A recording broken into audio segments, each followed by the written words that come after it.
ಅಷ್ಟು ಮನೋಜ್ಞವಾಗಿ ಮಾಡಿದ್ದಾರೆ. ಎಲ್ಲಿ ಅವ್ರ ಭಾವನಾತ್ಮಕ ಪಾತ್ರ ವಹಿಸಬೇಕೋ ಅಷ್ಟು ಚೆನ್ನಾಗಿ ಪಾತ್ರ ಮಾಡಿದ್ದಾರೆ. ನಾನು ಇಟ್ಕೊಂಡಿದ್ದೆ ಈ ಐಡಿಯಾ ಯಾವಾಗಲಾದ್ರೂ ಮಾಡೋಣ ಅಂತ. ಇದು ನಾನೇ ಪ್ರೊಡ್ಯೂಸರು, ನಾನೇ ಡೈರೆಕ್ಟ್ರು, ನನ್ನ ಇಷ್ಟ ಬಂದಿದ್ದು ತಕ್ಕೋಬೋದು. ಜೀವನದಲ್ಲಿ ಯಾವಾಗಲೂ ಎಲ್ಲರೂ ನೋಡಿ, ಇದನ್ನು ನೋಡ್ತಿರೋರಿಗೆ ಒಂದು ಪಾಠ. ಹೇಗೆ ಬಂಗಾರದ ಮನುಷ್ಯದಲ್ಲಿ ಹೇಗೆ ಜನಗಳು ಪಟ್ಟಣ ಬಿಟ್ಟುಬಿಟ್ಟು ಪುನಃ ಅವ್ರ ಹಳ್ಳಿಗೆ ಹೋಗಿ ಪುನಃ ನೇಗಿಲು ಹಿಡ್ಕೊಂಡ್ರಲ್ಲ, ಅದು ಬಹಳ ನಡೆದಿದೆ ಜೀವನದ ಇದರಲ್ಲಿ ಬಂಗಾರದ ಮನುಷ್ಯದಲ್ಲಿ. ಇದೆಲ್ಲ ಅದೇ ಥರ ಏನಾಗುತ್ತೆ ಅಂತ ಹೇಳಿದ್ರೆ,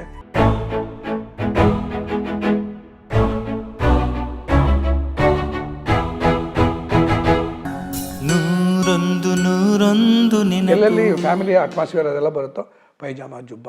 ಆಮೇಲೆ ಪಾತ್ರ ಮಾಡಿದ್ದಾರೆ ಅಷ್ಟು ಮನೋಜ್ಞವಾಗಿ ಮಾಡಿದ್ದಾರೆ. ಎಲ್ಲಿ ಅವ್ರ ಭಾವನಾತ್ಮಕ ಪಾತ್ರ ವಹಿಸಬೇಕೋ ಅಷ್ಟು ಚೆನ್ನಾಗಿ ಪಾತ್ರ ಮಾಡಿದ್ದಾನೆ. ಮಾತಾಡೋ ಹಾಗಿಲ್ಲ, ಎಷ್ಟು ಚೆನ್ನಾಗಿದೆ. ಕೆಲವು ಜಾಗದಲ್ಲೆಲ್ಲ ಬಹಳ ಒಂದೇನು ಹೇಳಿದಲ್ಲ, ಈ ಧರ್ಮ ಕಥೆ ತುಂಬ ಕಥೆ ಹೇಳ್ತಾ ಹೋದ್ರೆ ನನಗೆ ಬೆಳೆಯುತ್ತೆ, ಅದು ಬೇಡ. ಇವನ್ನೇ ತಪ್ಪಿತಸ್ಥಾಗಿ ಮಾಡ್ತಾರೆ. ಏನಂದರೆ ಇವನು ಕರ್ಣಾಮಿ ಎಲ್ಲ ಅಲ್ಲಿ ಮನೇಲೊಬ್ಬ ಕೆಲಸ ಮಾಡ್ಕೊಂಡಿರ್ತಾರೆ ರಾಜಾನಂದು. ಅವ್ರ ಮಗಳ ಮದುವೆ, ದುಡ್ಡಿರಲ್ಲ, ಏನಿರಲ್ಲ, ಮನೆಯಲ್ಲೆಲ್ಲ ಒಡವೆ ಗಿಡವೆ ಎಲ್ಲ ಇರುತ್ತೆ. ಅದನ್ನು ಕದ್ದು ಬಿಡ್ತಾರೆ. ಕದ್ದು ಹೊತ್ತಂದ ವಿಷ್ಣುವರ್ಧನ್ ಅವ್ರು ನೋಡ್ತಾರೆ, ನಾಯಕ ನೋಡಿದ್ರೆ ಅವ್ರನ್ನ ಹಿಡಿದ್ರೆ ಈ ಥರ ಮಾಡ್ತೆ, ಇದಕ್ಕೋಸ್ಕರ ಕದ್ದೆ ನಾನು ಅಂತ, ನೀವೇನು ಯೋಚನೆ ಮಾಡಿಬಿಡಿ ಅಂತ ಹೇಳಿದ್ದೇನೆ. ಅಷ್ಟೊತ್ತಿಗೆ ಎಲ್ಲ ದೀಪ ಹಾಕ್ಬಿಡ್ತಾರೆ. ಈ ಕೈಯಲ್ಲಿ ಜ್ಯುವೆಲ್ಸ್ ಇರುತ್ತೆ, ಎಲ್ಲ ಇವನ್ನೇ ಕಳ್ಳ ಅಂತಾರೆ. ಕುರ್ಚಿ ಬರುತ್ತೆ, ಕುರ್ಚಿಲಿ ಒಂದು ಮಾತಾಡಲ್ಲ. ಇದನ್ನು ಹೇಳ್ತೀನಿ, ಈ ದೃಶ್ಯದಲ್ಲಿ ಮಾತ್ರ ಹ್ಯಾಂಡ್ಸ್ ಆಫ್. ವಿಷ್ಣುವರ್ಧನ್ ಒಂದು ಮಾತಾಡಲ್ಲ.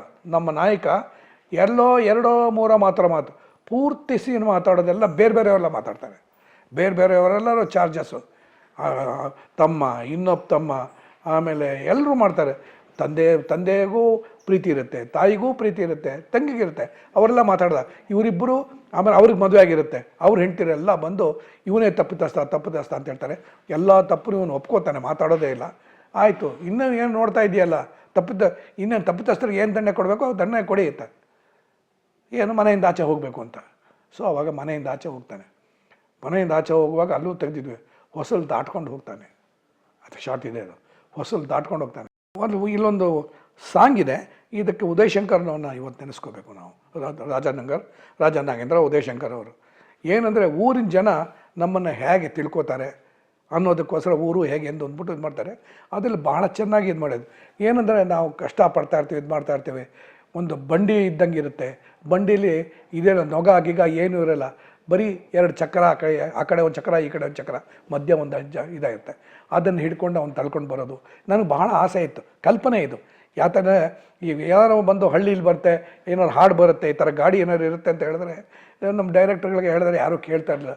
ಭೂಪತಿ ರಂಗದಲ್ಲಿ ನಾನು ಇವ್ರಿಗೆ ಹೇಳಿದೆ, ಗೀತಾ ಪ್ರಿಯ ಸರ್ಗೆ, ಈ ಥರ ಸರ್ ಇದೆಲ್ಲ ಬೇಡ, ಕೂತ್ಕೊಳ್ಳೋದು ಗೀತ್ಕೊಳ್ಳೋದು ಅದೆಲ್ಲ ಬೇಡ, ಆ ಕಡೆ ಒಂದು ಚಕ್ರ, ಈ ಕಡೆ ಒಂದು ಚಕ್ರ, ಮಧ್ಯೆ ಜಾಯಿನ್ ಆಗಿರುತ್ತಲ್ಲ ಅಷ್ಟೇ ಸಾಕು ಸರ್, ಅದು ಇಟ್ಕೊಂಡು ಹಾಡು ಮಾಡೋಣ ಸರ್, ಚೆನ್ನಾಗಿರುತ್ತೆ ಅಂತ.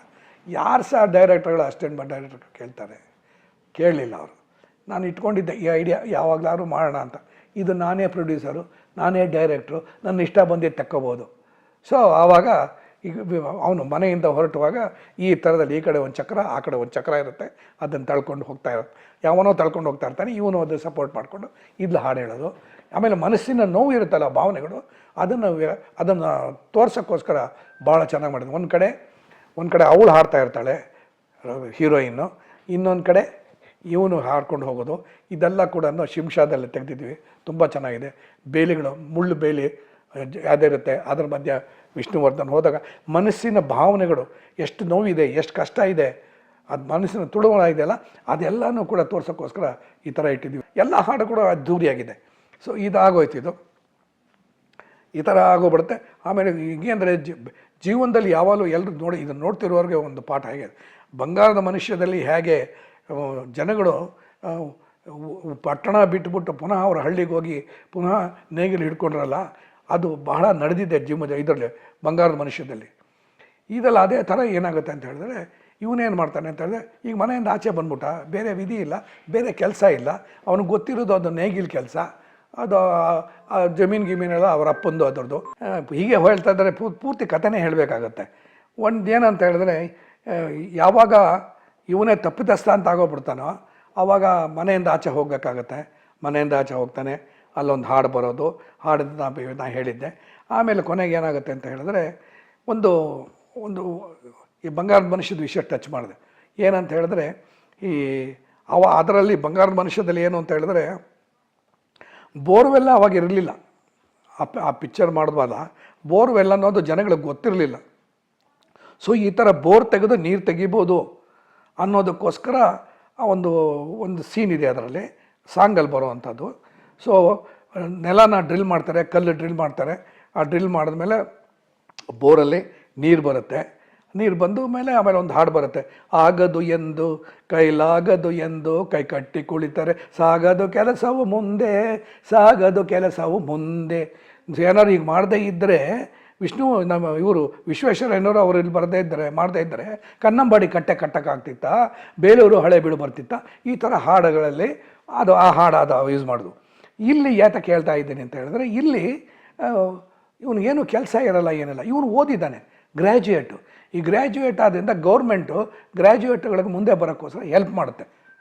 ಇವತ್ತಿಗೂ ಇದೆ ಅದು. ಸೊ ಇವನು ಅಪ್ಲೈ ಮಾಡ್ತಾನೆ ಅಲ್ಲಿ ಇವನು ಪೌಲ್ಟ್ರಿ ಫಾರ್ಮಿಂಗಿಗೆ ಅಪ್ಲೈ ಮಾಡ್ತಾನೆ. ಆ ಪೌಲ್ಟ್ರಿ ಫಾರ್ಮಿಂಗ್ ಅಂದರೆ ಕೋಳಿ ಸಾಕೋದು, ಅದನ್ನು ಮಾಡ್ತಾನೆ. ಅದರಲ್ಲಿ ಸ್ವಲ್ಪ ದಿವಸ ಕಳೀತಾ ದೊಡ್ಡ ಪೌಲ್ಟ್ರಿ ಫಾರ್ಮ್ ಮಾಡಿಬಿಡ್ತಾನೆ. ಮಾಡಿದಾಗ ಒಳ್ಳೆಯ ಕಾಸು, ಒಳ್ಳೆಯ ಸಂಪಾದನೆ ಎಲ್ಲ ಆಗೋಗ್ಬಿಡುತ್ತೆ. ಇಲ್ಲಿ ಏನಾಗೋಗ್ಬಿಡುತ್ತೆ ಅಂದರೆ ಈ ಮಕ್ಕಳುಗಳೆಲ್ಲನೂ ಕೂಡ ದುಂದು ವೆಚ್ಚ ಮಾಡಿ ಎಲ್ಲ ಮಾಡಿದ್ದಾನೆ. ಎಲ್ಲ ಪ್ರಾಪರ್ಟಿ ಎಲ್ಲ ಕಳೆಯೋ ಲೆವೆಲ್ಗೆ ಆಗೋಗ್ಬಿಡುತ್ತೆ. ಪ್ರಾಪರ್ಟಿ ಎಲ್ಲ ಹೋಗೋ ಲೆವೆಲ್ಗೆ ಆಗೋಗ್ಬಿಡುತ್ತೆ. ಬಟ್ ಇದು ಒಂದು ಜಾಗದಲ್ಲಿ ಏನಾಗುತ್ತೆ ಅಂತ ಹೇಳಿದ್ರೆ, ಈ ಮನೆ ಮಾರ್ಬಿಡ್ಬೇಕು, ಜಮೀನು ಮಾರ್ಬಿಡ್ಬೇಕು ಅನ್ನೋ ವಿಷಯನ ಈ ತಮ್ಮಂದರು ಹೆಂಡ್ತಿರು ಮಾತಾಡ್ತಾ ಇರೋದನ್ನು ಅಪ್ಪ ಕೇಳಿಸ್ಕೊತಾನೆ. ಕೇಳಿಸ್ಕೊಂಡಾಗ ಅಪ್ಪ ಮಹಡಿ ಮೆಟ್ಲು ಇಳ್ಕೊಂಡು ಬರ್ತಾ ಇರ್ತಾನೆ. ಇಳ್ಕೊಂಬರ್ಸಿರೋ ಟೈಮಲ್ಲಿ ಇವರುಗಳೆಲ್ಲ ಡಿಸ್ಕಸ್ ಮಾಡಿ ಈ ಮನೆಯನ್ನು ಮಾಡಬೇಕು, ಈ ಥರ ಮಾಡಬೇಕು, ಬರ್ಬಾದ್ ಮಾಡಿಬಿಡ್ಬೇಕು ಅಂತ ಹೇಳ್ತಿರೋದನ್ನು ಇವ್ರು ಕೇಳ್ತಾ ಇರ್ತಾರೆ. ಅಶ್ವಥ್ ಅವರು ಇದನ್ನು ನೆನೆಸ್ಕೊಂಡ್ರೆ ಹ್ಯಾಂಡ್ಸ್ ಆಫ್ ಮಾಡಬೇಕು ಅವ್ರಿಗೆ. ಮೆಟ್ಲು ಇಳಿತಿದ್ದಂಗೆ ಈ ಆಘಾತ, ಈ ಆಕ್ಸಿಡೆಂಟ್ ಅವ್ರ ಕೈಯಲ್ಲಿ ತಡೆಯೋಕ್ಕಾಗಲ್ಲ. ಅಲ್ಲೇ ಅವ್ರಿಗೆ ಲಕ್ವ ಹೊಡೆದ್ಬಿಡುತ್ತೆ. ಅಶ್ವಥ್ ಅವರು ಎಲ್ಲಿನ ಒಬ್ಬ ಹುಡುಗ ತೋರಿಸಿದೆ, ದೂರದಲ್ಲಿ ಕೂತಿಯಾರು ನೋಡಿ ಅಂತ.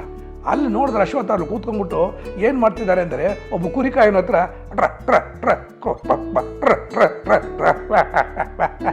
ಇದನ್ನು ಕಲ್ತ್ಕೋತಾ ಇದ್ದಾರೆ ಅವರು. ಯಾಕೆಂದರೆ ಕುರಿನ ಒಳ್ಳೆ ಓಡಿಸ್ಬೇಕು, ಅದೆಲ್ಲ ಮಾಡಬೇಕಲ್ಲ, ಇದನ್ನು ಹೇಳ್ಕೊಂಡು ಕಲ್ತ್ಕೋತಾ ಇದ್ದಾರೆ.